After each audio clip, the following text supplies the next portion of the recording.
আমি অরুণাভ প্রধান। আপনারা দেখছেন YouTube channel team dream life. IRDA 1 April 2024 থেকে বেশ কিছু নতুন রুল তৈরি করে আমাদের জন্য ছেড়েছে। সেই রুলগুলো কি কি জেনে নেওয়া খুব জরুরি। এই ব্যাপারেই আজকের আলোচনা। আমি ডেকে নিচ্ছি সরাসরি ড্রিম লাইফ অ্যাডভাইজারির কর্ণধার শুভ্রকান্তি দাসকে। শুভ্র, ওয়েলকাম। নমস্কার। শুভ্র, একটু বলো আইআরডিএ 1 এপ্রিল থেকে আমাদের জন্য কি কি নতুন ইনফরমেশন এনেছে। হ্যাঁ, নমস্কার টু অডিয়েন্স, আপনাদের সবাইকে ধন্যবাদ জানাই। আমাদের এই চ্যানেলে সবাইকে করছি যে অবশ্যই যদি ভালো লেগে থাকে এটাকে লাইক, শেয়ার এবং সাবস্ক্রাইব করবেন। এবং এই ইনফরমেটিভ ভিডিও আমাদের নতুন যে আপডেটস এবং চেঞ্জেস আইআরডিএ তে মে মাসে অ্যাপ্লিকেবল ফ্রম 1 এপ্রিল, তাতে 10টা পয়েন্ট আমি বলবো। বেসিক্যালি কিছু কিছু আগের যে চেঞ্জেস বেসিক্যালি এসছে আমাদের দু ধরনের। যেটা ফার্স্ট নাম্বার ওয়ান, যেটা সেটা হচ্ছে যে ক্লারিফিকেশন অফ প্রোডাক্টের মধ্যে আমাদের দুটো প্রোডাক্ট, যেটা আগে আমাদের ছিল ইন্ডেমনিটি এবং কি বলে যেটা ছিল হচ্ছে আমাদের বেনিফিট পলিসি। ইন্ডেমনিটি হচ্ছে আমাদের মেডিক্লেম, যেটা আমাদের নর্মাল বেস পলিসিতে। বেনিফিট পলিসির মধ্যে যেমন পার্সোনাল অ্যাক্সিডেন্ট বা আমাদের ক্রিটিক্যাল ইলনেস পলিসি, এগুলোর ক্ষেত্রে ছিল।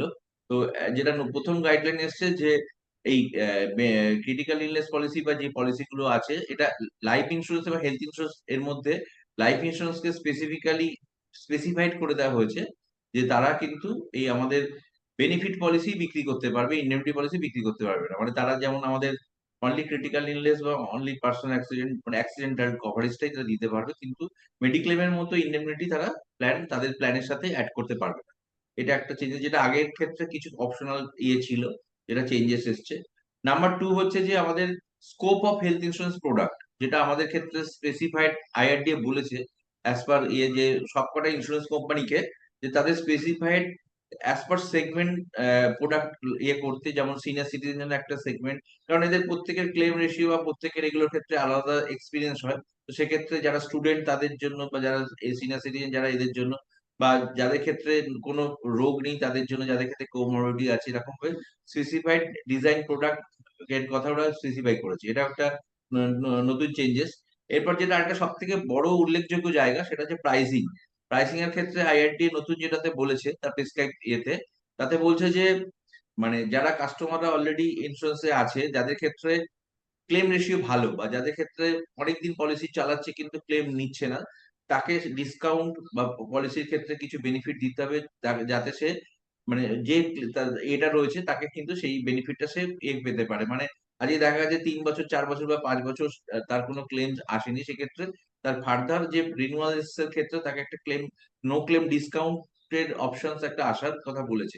এবং এটাও বলা হয়েছে যে যদি কারোর ক্ষেত্রে হেভি ক্লেম এসে যায় কোনো কাস্টমারের ক্ষেত্রে, বা যাদের দেখা গেছে যে যতটা প্রিমিয়াম দিচ্ছে তার থেকে অনেকটাই বেশি সংখ্যক বারবার ক্লেম এসছে এরকম কিছু ক্ষেত্রে, তাদেরকে কিন্তু পেনালাইজ করে at the time of renewal তাকে কিন্তু প্রিমিয়াম বাড়ানো যাবে না।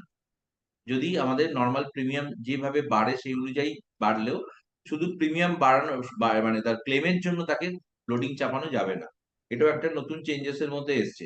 এছাড়া আমাদের যে চেঞ্জেস গুলো এসছে সেগুলো হচ্ছে আমাদের ডিসকাউন্টের ক্ষেত্রে কতগুলো স্পেসিফাইড, যেমন আমরা জানি যেগুলো আমাদের ওয়েলনেস বেনিফিট, আমাদের ক্ষেত্রে যেটা আমাদের ওয়াকিং এর উপরেতে যে একটা ডিসকাউন্ট থাকে, যেটা আমাদের 270 দিন বা 240 দিন বা 180 দিন, সেই বেনিফিট আমাদের করতে বলেছে। এছাড়া ক্লেম এক্সপিরিয়েন্স যেটা বললাম, এই বেনিফিট গুলো।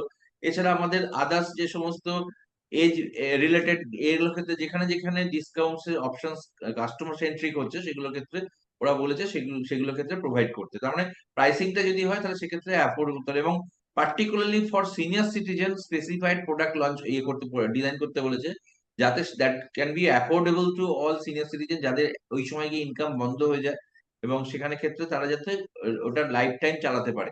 এবং এর সাথে আমাদের এই পলিসিগুলো লাইফ টাইম রিনিউয়াল পলিসি সবকটার ক্ষেত্রেই অ্যাপ্লিকেবল হয়েছে। মানে যেখানে ক্ষেত্রে কোনো কোনো জায়গায় স্পেসিফাইড হয়তো একটা সময় পরে 80, বা এই জায়গায় যে বন্ধ হয়ে যাওয়ার যে জায়গা ছিল, লাইফ বা হেলথের যে কোনো এই ধরনের হেলথ রিলেটেড প্রোডাক্টের ক্ষেত্রে কিন্তু লাইফ টাইম রিনিউয়ালের অপশনস এর কথা আইআরডি এর নতুন এসছে। ঠিক আছে।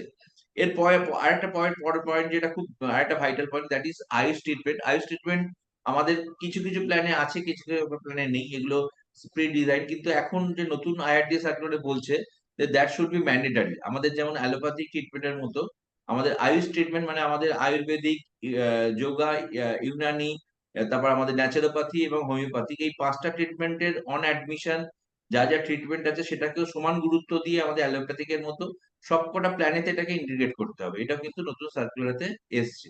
এটাও একটা বড় বড় একটা চেঞ্জেস। এরপরে যেটা আরেকটা খুব ভালো চেঞ্জেস এসছে সেটা হচ্ছে regarding pre existing disease. Pre existing ডিজিজের ক্ষেত্রে যেটা চেঞ্জেস এসছে সেটা ক্ষেত্রে আগে যেটা ছিল আমাদের অ্যাজ পার গাইডলাইন কোনো কোম্পানিতে 36 মান্থ, কোনো কোম্পানিতে 48 মান্থস, বিশেষ করে পিএসইউ গুলো মানে গভর্নমেন্টের যে কোম্পানিগুলো ম্যাক্সিমাম 48 মান্থস ছিল, বা আরো আদার্স কিছু কিছু। তো এটা আইআরডি বলছে ফ্রম 1 এপ্রিল ইউনিভার্সালি সব প্রোডাক্টের ক্ষেত্রেই 36 মান্থস এর বেশি কোনো আমাদের প্রি এক্সিস্টিং ডিজিজের ওয়েটিং রাখা যাবে না। আমাদের তারপরে কিন্তু যেগুলো ছিল সেগুলো সবই 36 মান্থের মধ্যে হয়ে যাবে। এটাও একটা খুব একটা ভাইটাল চেঞ্জেস। আরেকটা ইম্পর্টেন্ট চেঞ্জেস যেটা রিগার্ডিং মনিটোরিয়াম পিরিয়ড। মনিটোরিয়াম পিরিয়ডের ক্ষেত্রে একটা গাইডলাইন ছিল আগের যেটা ছিল, সেটা হচ্ছে যে আমাদের যেকোনো পলিসি ইস্যুয়েন্স এর থেকে তার ওই পলিসি একই কোম্পানিতে বা পোর্টাবিলিটির পরেও যদি মিনিমাম 8 বছর হয়ে যায়, তাহলে রিগার্ডিং ওই কোনো ক্লেম আসলে কাস্টমারের কোনো ইন্স্যুরেন্স কোম্পানি সেটা রেপুডিয়েট করতে পারবে না রিগার্ডিং দ্য ডিসক্লোজার অফ তার যে সমস্ত প্রিডি বা এই সমস্ত ক্ষেত্রে। যেটা আগে ছিল 8 বছর, নতুন যে গাইডলাইন এসছে তাতে সেটাকে 5 বছর করে দেওয়া হয়েছে, মানে 60 মান্থ। তার মানে প্রায় 3 বছর এটা মানে যদি 5 বছর একই কোম্পানিতে থাকে বা পোর্ট হয়েও আসে, যদি সেটা 60 মান্থস কমপ্লিট হয়ে যায় পলিসিটা, তাহলে কিন্তু তারপরে কিন্তু তাকে এই প্রি এক্সিস্টিং রিলেটেড কোনো ক্লজেতে তার ক্লেমকে রেপুডিয়েট করা যাবে না। এটাও একটা রুলস এর মধ্যে এসছে। এটাও একটা খুব ভাইটাল একটা জিনিস। এরপরে একটা যেটা চেঞ্জেস এসছে সেটা হচ্ছে রিগার্ডিং মাইগ্রেশন। মাইগ্রেশন মানে হচ্ছে একটা কোম্পানির একটা প্রোডাক্টে আমি আছি, আমার সেই প্ল্যান বা সেই এটা ভাল লাগছে না, আমি চাইছি অন্য একটা ওই কোম্পানিরই অন্য একটা প্ল্যানেতে সেটাকে চেঞ্জ করতে ফর আমার প্রিমিয়াম ডিভিশন বা আদার্স কিছু এর জন্য।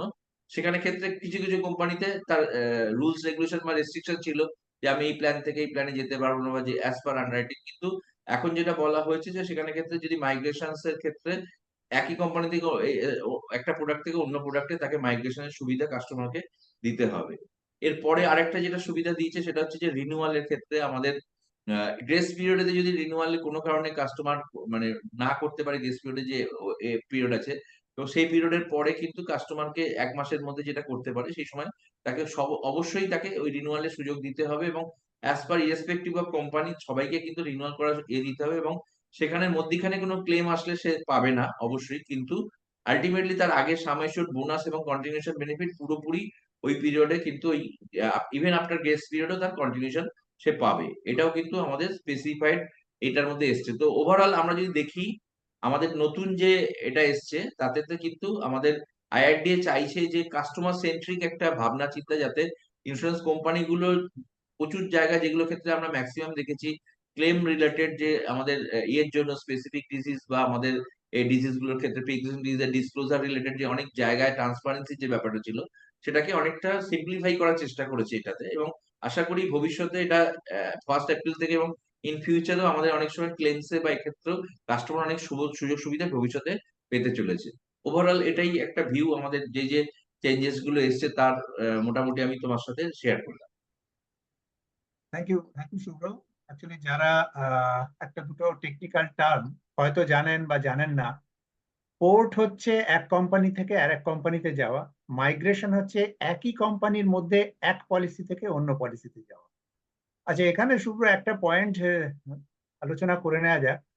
একটা জেনারেল পদ্ধতি এতদিন ছিল যে ধরো কোনো টপ আপ পলিসি, ওটা হয়তো 5 বছর হয়ে গেছে, সেটাকে জেনারেল পলিসিতে মাইগ্রেট করে নেওয়া যায়, ঠিক কিনা?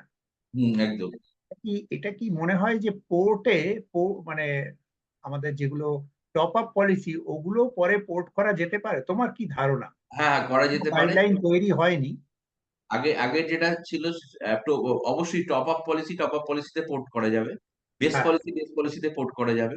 এবং সেটার ক্ষেত্রে টপ আপ পলিসি আরেকটা যেটা কন্ডিশন ছিল যে যদি আমি টপ আপ পলিসি আমার এন্ট্রি এজ 50 এর নিচে হয়, তাহলে সেখানে ক্ষেত্রে আমি যদি ইভেন আফটার 5 বা 6 ইয়ার্স পরে বিলো 60 তে যদি আমি চাই সেটাকে আমি মাইগ্রেট করে বেস প্ল্যানেতেও আমি চেঞ্জ করতে পারি। তো সেই ব্যাপারটাও কিন্তু আমাদের ক্ষেত্রে আছে, যেটা একটা কাস্টমার এটা চাইলে। রয়েছে। হ্যাঁ, আচ্ছা, বা সেটা কিছু বন্ধ হয়নি বা চেঞ্জ হয়নি। এখনো কিছু নতুন কিছু আপডেশন এমন আসেনি যেটা কাস্টমারের বিরুদ্ধে গেছে। সবকটা পয়েন্টই ওরা চেয়েছে কাস্টমার সেন্ট্রিক করতে, মানে কাস্টমারের পক্ষে। অ্যাকচুয়ালি ঘাড় ইন্স্যুরেন্স, হাড় ইন্স্যুরেন্সের এই জায়গাটাতে আইআরডি যে স্টেপটা নিতেছে যাতে আরো বেশি করে লোকের কাছে পৌঁছানো যায়। তো এটা যত সিম্পলিফাই হবে, প্রোডাক্ট সিম্পলিফাই হবে, তত তার কাছে পৌঁছানোটা অনেক সহজ হবে। যতটা ক্লেম একদম আমরা যত সহজে পাবো, কোনো কমপ্লিকেশন যত কম থাকবে, তত সাধারণ মানুষ এই আয়তার প্রকল্পের আয়তায় আসতে পারে। ঠিকই। মানে দেখো, একটাই তো কথা যে তুমি অসুস্থ হবে, আমি পয়সা দেবো। এটা হ্যাঁ, যত সিম্পল করে মানুষকে বোঝানো যায়, হ্যাঁ, সেইভাবেই হওয়া উচিত। কিন্তু আনফর্চুনেটলি প্রচুর টেকনিক্যাল পয়েন্ট এর মধ্যে থেকে গেছে এবং কারণও আছে তার। তো সেগুলোকে গভর্নমেন্ট তার পলিসি 2047 সালের মধ্যে যে প্রত্যেক ঘরে ঘরে ইন্স্যুরেন্স করার যে চিন্তা ভাবনা রেখেছে, তার মধ্যে তাকে সিম্পলিফাই করতেই হবে এবং কাস্টমারের বেনিফিটে মানে কোনো বয়সে কোনো পলিসি না করা যাবে না, নিতেই হবে। এই পয়েন্টগুলো তো এসে যাচ্ছে। তো আমরা আগামী দিনে আরো এরকম অনেকগুলো চেঞ্জেস দেখতে থাকবো এবং সেগুলো আপনাদের আপডেট দিতে থাকবো। আর আপনারা যেটা করতে থাকবেন, সেটা যেটা আগেই বলা হয়েছে, লাইকস করবেন, কমেন্টস করবেন, শেয়ার করবেন এবং অবশ্যই যারা করেননি সাবস্ক্রাইব করবেন। খুব শিগগিরই ফিরে আসছি এই রকমই উল্লেখযোগ্য আরো কিছু ইনফরমেশন নিয়ে। ততক্ষণ গুড বাই। নমস্কার।